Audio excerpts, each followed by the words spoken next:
नमस्कार, जय हिंद, जय भारत। हमारे जीवन में जीवन व्यतीत करते हुए, काम करते हुए, घर में, परिवार में इकट्ठे रहते हुए कभी-कभी एक ऐसा समय आ जाता है जब हम कमज़ोर पड़ जाते हैं, जब हम अपने काम में पीछे हट जाते हैं, जब हम अपने सामने अपने नुकसान को देखते हैं, जब हम अपने परिवार को, अपने बच्चों को छोटा होते हुए देखते हैं। अर्थात जब परिवार पर विपत्ति आती है तो ऐसे समय में विपत्ति इसीलिए आती है क्योंकि वहाँ पर हम शक्तिशाली नहीं होते और ऐसे समय में हमें इन कमजोरियों का सामना कैसे करना चाहिए, हमें इन कमियों का सामना कैसे करना चाहिए कि हम आगे फिर से तरक्की कर सकें। हम सभी ऊंचा उठने, स्वतंत्र जागरूकता रखने से मंत्रमुग्ध हो गए हैं और इसीलिए जब हमारी जागरूकता एक बार फिर इस या उस चीज़ में फंस जाती है तो हमने निम्न को दबाने या नकारने की कोशिश की है।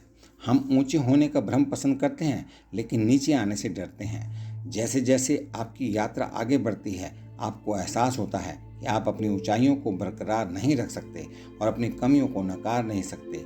आपकी नीचताएं शेष आसक्तियों द्वारा निर्मित होती हैं जो आपकी जागरूकता को अंधा कर देती हैं। अपने दुखों का सामना करना, अपना गुस्सा, अकेलापन, लालच, भय, अवसाद और संघर्ष शुद्धिकरण की सबसे अधिक उत्पादक अग्नि है जिसे आप पा सकते हैं। जैसे जैसे आत्मा के साथ आपका संबंध गहरा होता जाता है आप उन चीज़ों की तलाश करना भी चुन सकते हैं जो आपके लगाव को सतह पर लाती हैं ताकि आप उनका सामना कर सकें और अपनी जागरूकता को उनसे मुक्त कर सकें। यह एक मुश्किल काम है, आग से खेलना।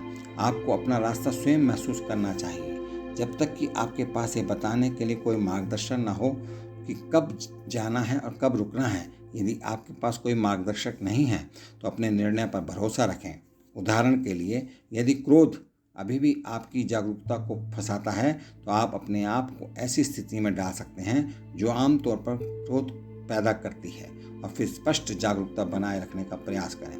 यदि आप अपने लगाव का सामना अपराध बोध से चाहिए से या किसी बाहरी रूप से थोपे गए अनुशासन से करते हैं तो यह काम नहीं करेगा क्योंकि ये टकराव कठिन है और इनका सामना करने के आपके इरादे गहरे भीतर से आने चाहिए। आपके शक्तिशाली प्रलोभनों का विरोध करने या अपनी जागरूकता को अपनी मजबूत इच्छाओं से अलग करने के लिए आंतरिक संकल्प की आवश्यकता होती है।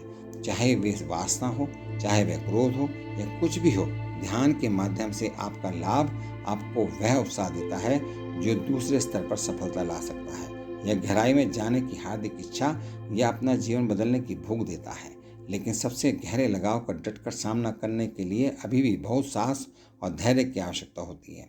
जब आपको लगता है कि आपका जीवन आत्मा के प्रति समर्पित है तो आप इन कमजोरियों का सामना करने से बच नहीं सकते। आपकी रणनीति बदल जाती है।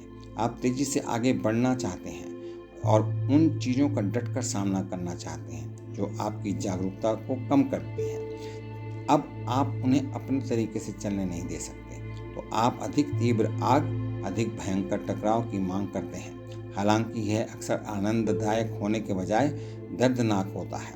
यह ठीक है क्योंकि आप उस स्वतंत्रता की ओर पहुंच रहे हैं जो सुख और दर्द से परे है। जब आप अपनी जागरूकता पर अपने अहंकार की पकड़ को खत्म करना चाहते हैं तो आप अपने जीवन को साफ करने के लिए जो भी आवश्यक होगा उसे सहन करेंगे। हमेशा अपने जीवन में आत्मविश्लेषण करते रहें, अपनी ताकत और कमजोरियों की पहचान करते रहें।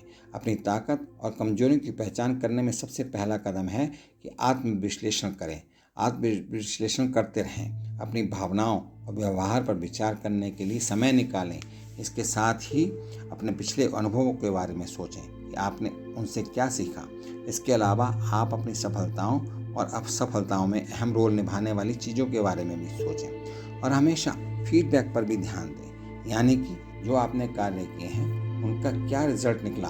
अपनी ताकत और कमजोरियों की पहचान करने का एक और तरीका है कि आप हमेशा दूसरों से फीडबैक मांगें। उन लोगों से अपनी ताकत और कमजोरियों के बारे में पूछें जिन पर आप भरोसा करते हैं। उन लोगों के विचारों का सम्मान करें जो उन्होंने आपकी कमजोरी और ताकत के बारे में कहा हो और अपने व्यवहार का भी आप हमेशा विश्लेषण करते रहें। अपनी ताकत और कमजोरियों की पहचान करने के लिए आप अपने व्यवहार का विश्लेषण करें, अपने एक्शन पर ध्यान दें और उससे मिलने वाले रिजल्ट के बारे में सोचें। उस व्यवहार की पहचान करें जो सकारात्मक परिणामों को देते हैं, उनके बारे में सोचें जिससे नेगेटिव रिजल्ट मिलते हैं। इस प्रकार से आप विश्लेषण करते हुए अपने जीवन में अच्छे कर्म करते हुए और अच्छे उपाय करते हुए सफलता प्राप्त कर सकते हैं। ये आज के विषय में मैंने आपको जो बातें बताई, आशा है आप अपने जीवन में ढाल करके अपने जीवन को सकारात्मक बनाएंगे और अपना एक खुशहाल जीवन जिंदगी आप अपने जिएंगे। इन्हीं शब्दों के साथ मैं आपसे विदा लेता हूँ। बहुत बहुत धन्यवाद। नमस्कार। जय हिंद, जय भारत।